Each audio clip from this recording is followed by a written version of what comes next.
everyone, welcome welcome back to my channel. My name is Leah Catherine and this is Leah Sees Movies.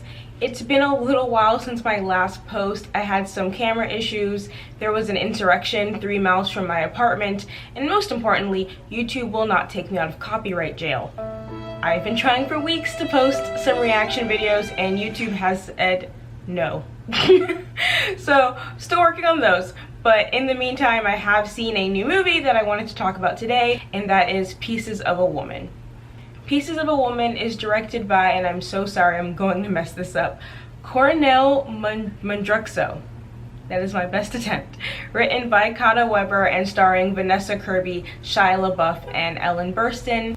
I actually did not know too much about this movie going in. All I'd really been hearing was, Vanessa Kirby, is she entering the Best Actress Oscar race? And that kind of got my interest.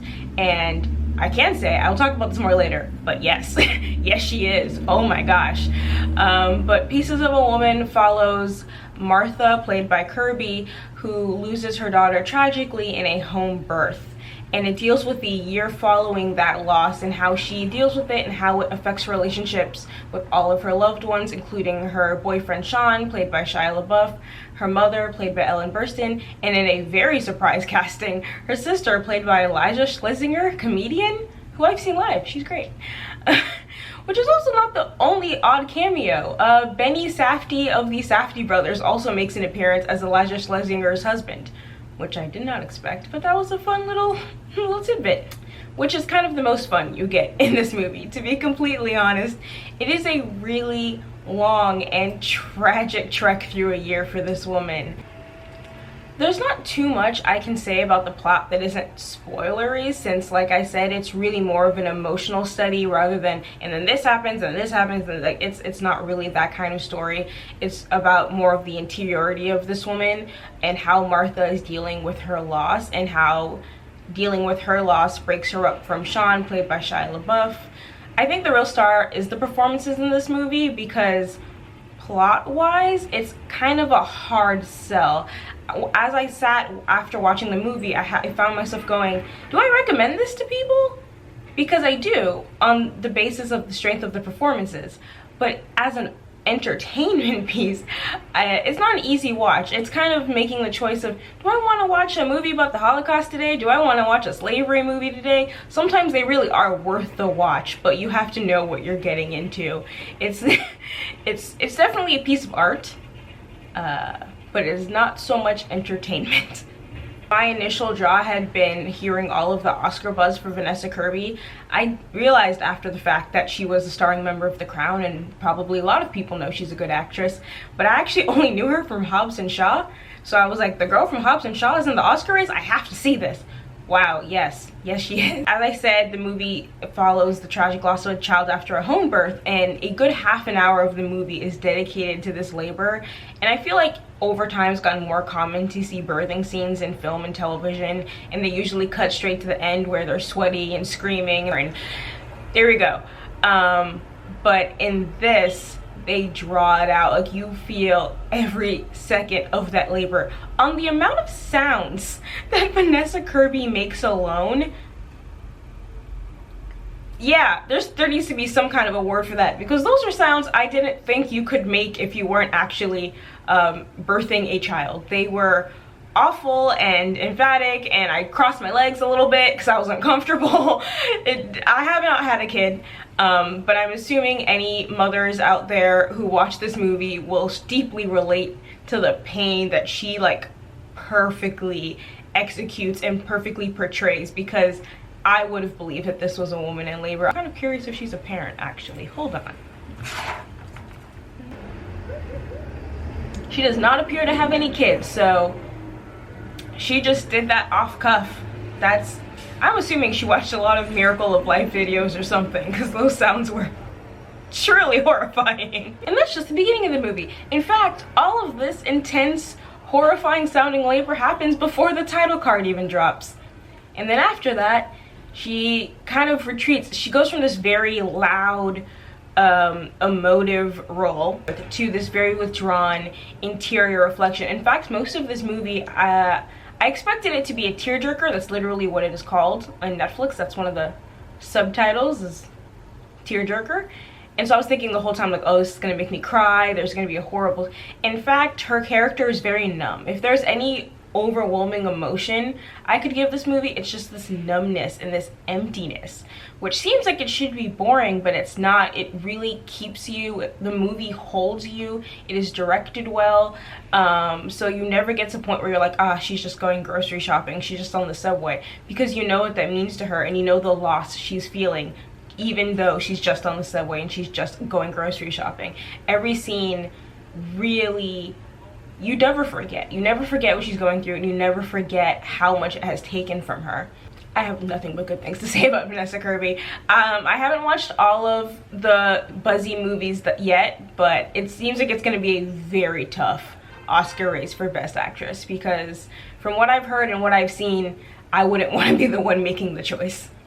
Martha's partner is played by Shia LaBeouf as Sean, and that was a kind of a tough situation for me watching, because following Honey Boy, which I have nothing but praise for, I love that movie, I've been so excited for his return as an actor, as a performer, and then recently FKA Twigs put out sued him for abuse allegations, which he essentially confirmed, and then just said I was drunk at the time, which, not to downplay his, you know, struggles with sobriety and what that can do to a person, it did make it kind of hard to watch the movie, because all I was thinking about is the abuse he put this other woman through. But he gives a good performance, you know, I can't take that away from him. My own feelings aside, you know, he did his job and he was a great supporting actor. He also filled his role admirably as a father who lost his child. It's just, you know, every scene with him was kind of ruined for me a little bit by the existing events in regarding him. Also, warning, you will see a lot of Shia LaBeouf in this film because it's quite graphic.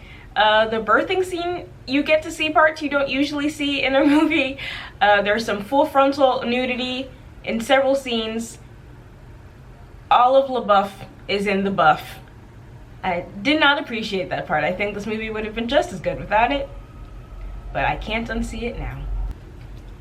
Ellen Burstyn plays Martha's mother, who is dealing with her grief in her own way, but while Sean deals with alcoholism and, you know, trying to maintain his sobriety while connecting to his very distant partner, and Martha completely retreats into the interior. Grandma tries so hard to get in everyone's life and solve the problem, except you can't solve a loss like that.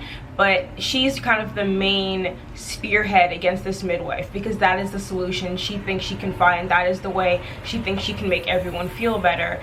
But in doing so, only pushes her daughter further and further away. I would be shocked if Ellen Burstyn wasn't getting supporting nominations, or at least in the conversation for this year's Oscars. I did briefly forget what her name was while I was talking. Her name is Elizabeth. That is Martha's mom.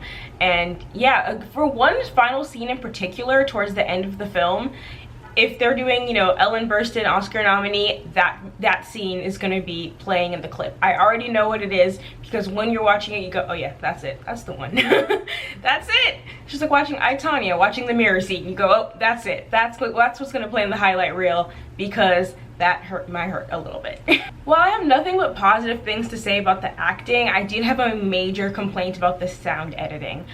Obviously, you know, due to coronavirus, I'm watching this at home on Netflix, and if I hadn't had the option to turn on the captions, I would have missed so many conversations. As it was, I was still rewinding. I try to watch the movie without captions if I can, also to recreate that film and theater experience, but I kept going, what? Huh? Okay, never mind. Rewind, put captions on, and then I turn them right back off at the end of the conversation and put them right back on again until I eventually gave up and just left them on. So I don't know whether it was the sound or just maybe they needed a couple more takes because people were mumbling, but there were a lot of scenes where I had no idea what they were being said. Like, no idea. I'm not a parent, so I'm sure a lot of the nuances of this film were lost on me, and I think that if you have had a child, and God forbid if you've lost a child, this movie probably will hurt in ways that you may not want to experience again. But as just a viewer, a childless one, this movie still was really an emotional journey. I was never bored. I never wanted to look away, except when Shia LaBeouf was naked. But if this is a movie that is sold so hard on its performances, the strength of the actors is what keeps you invested in their story, because it would have been so easy for this movie to be boring. It would have been so easy for you to go, okay, we get it, but the emotions are told so well and explored in such depth that you never feel like, okay, it's grief porn or anything like that. With all that in mind, it is a hard thing to say, would I recommend this movie? Because I definitely would, on the strength of its storytelling and on the incredible strength of its acting. But I think it's kind of up to the viewer, with all of those things in mind, and with all of the topics and loss and sobriety and death that this movie covers, to make that choice for you. Is this something you want to watch right now? Is this something you want to watch in a pandemic? Is this something you want to watch following the own losses in your life? I think maybe going in with a little knowledge could be helpful to those watching it. It's a really great watch, but it's a really hard one, and I think you should make that choice for yourself. Alright everyone, thank you so much for watching. If you'd like to see more from me, please like and subscribe. If you'd like to check out my old reviews, you can go to my old website, leahseesmovies.com. Follow me on Twitter, same URL. And if you would not like to follow, but you've watched all the way to the end of this video, thank you so much. I still appreciate you. And have a great day. Peace!